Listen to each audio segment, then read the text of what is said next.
I don't like to dictate or try to judge on how someone is processing something. Yeah, and it also rushes the process and becomes a little insensitive. Once I can see where a person's at, then I just kind of adjust with where they're at. Like, right. And I don't.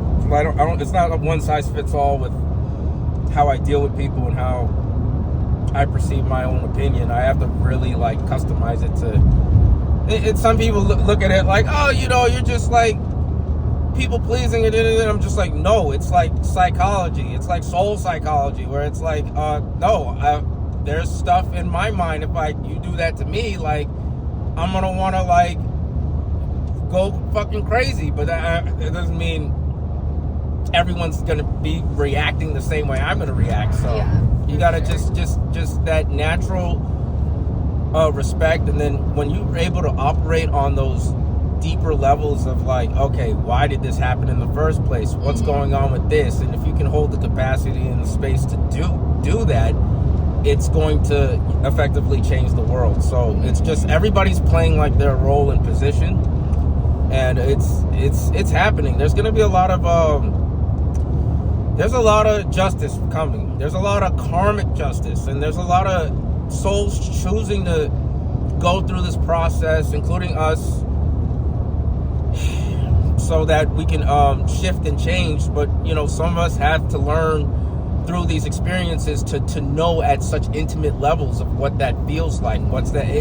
It's been very taboo to really openly talk about a lot of the things that we're talking about right now. It's true. But we're at that point in society. Yeah, I mean, things are just naturally progressing and evolving. So I think the more that people decide to share their voice and share these certain aspects of themselves, but also of the world and knowledge they've obtained or information that they have, it helps other people become more comfortable. I mean, for me, I haven't shared my voice that much, but seeing other people do it is what motivates me and makes me want to do it myself, and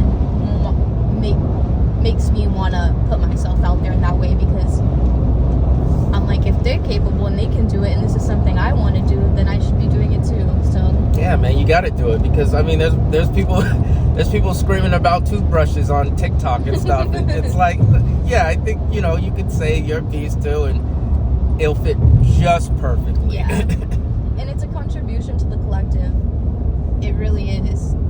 I mean, sometimes this is the exact medicine people need. They need to hear other real people who aren't dressing it up and sugarcoating it or making it look a certain way. Like, this is raw, this is authentic, this is like who we are. I'm not like how I'm talking right now is how I always talk. So it's not like I'm sitting here, dressing it up and trying to pretend to be someone. That's your normal you. Yeah, it.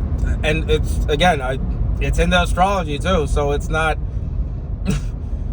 You're effectively doing your soul's mission by talking about these things and thinking about these things.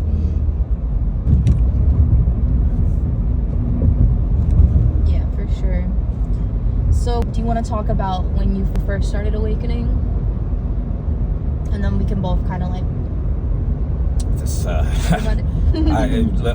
okay, it's like maybe like a two-part answer. There's okay, like I could basically just say this, like I've been awakened the whole time.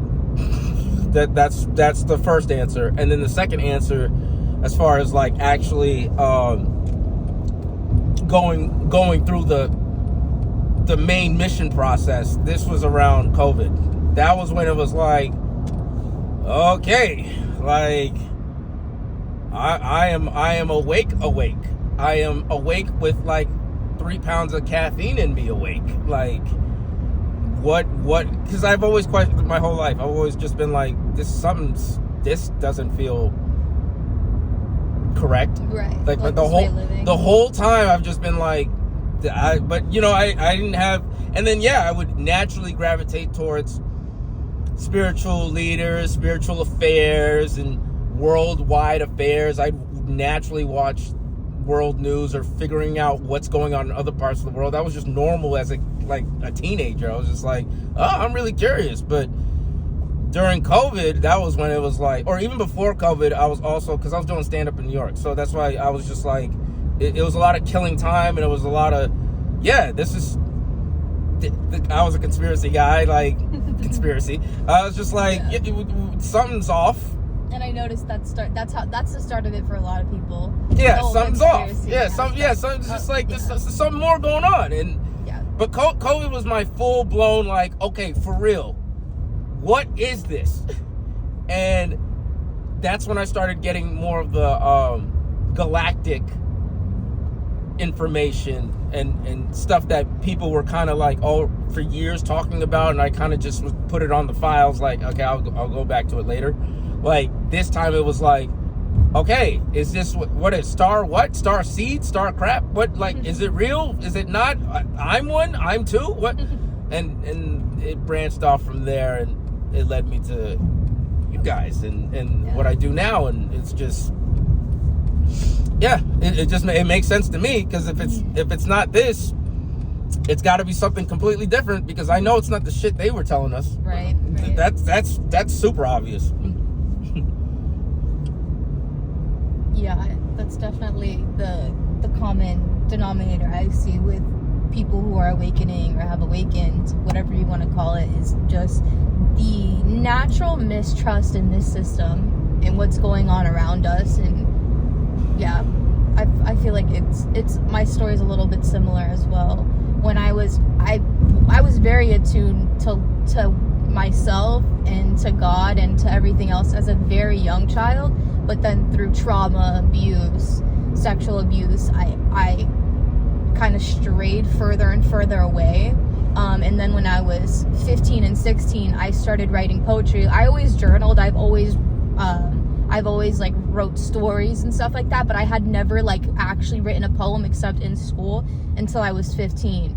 And that just like really ignited something in me, and like the things that like, and it was downloads, and I just didn't perceive it like that as a child, but I would get information through my own writing, and I was getting downloads too. And I was kind of stagnant within it all. I wasn't really doing much for myself. I really didn't know how to do anything for myself because of how my childhood was. But in 2020 is when I started really awakening, because COVID happened, and I just knew, like, I had already been reading into certain things, and when COVID happened, like how it just, everything felt in my body, I just knew we were being lied to. And I've always had a problem with authority, so I've already had issues with listening, being ordered around, and especially I've always felt like I've been lied to, like in school, by my parents. I just always had that natural feeling, so that played into it too. So when COVID happened, it was like, no, like, we are 100% are being lied to. I'm not getting vaccinated. I'm not going to do what everyone else is doing. And then the Black Lives Matter movement happened. Yes, I'm going to talk about it. And I knew something, like, at first I was like, oh my goodness, like, what's going on in the world is fucked up. Yes, racism exists, and it is completely fucked up. And I know all of us, Starseeds, and everyone here is going to help, is going to do work towards all of that, so that we'll be in a better place in the future when it comes to racism and everything. But I knew that we were being, you could call it rage baited. There was a divide implemented. It wasn't as big as we were being told. It was implemented, and it was put in place to divide us more. Yeah, there was a plot. There's a motive too. So I started seeing all of that unfold, and I actually went to one of the Black Lives Matter protests, and I had a sign and everything, and it's because deep down, like, my soul does believe in the cause of, like, it's fucked up to be racially profiled, and especially to be killed, to be hurt, to be abused. I mean, I've been to jail, and I've been damn near, like, if I could just put my mugshot right up and show everyone, they literally, like, tackled me and hurt me. Like, police brutality in general is just wrong. So I did believe in that cause, but when I was there and I seen what was going on, I was like, there's something just not right about this.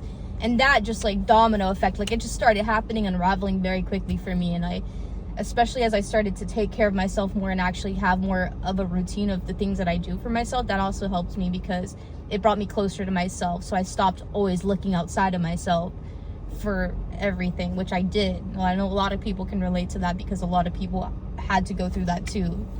But, yeah. Oh yeah. Yep. And that's part of the reason why a lot of these events, they trigger certain things in the soul, and they trigger certain thoughts that will lead to the awakening. So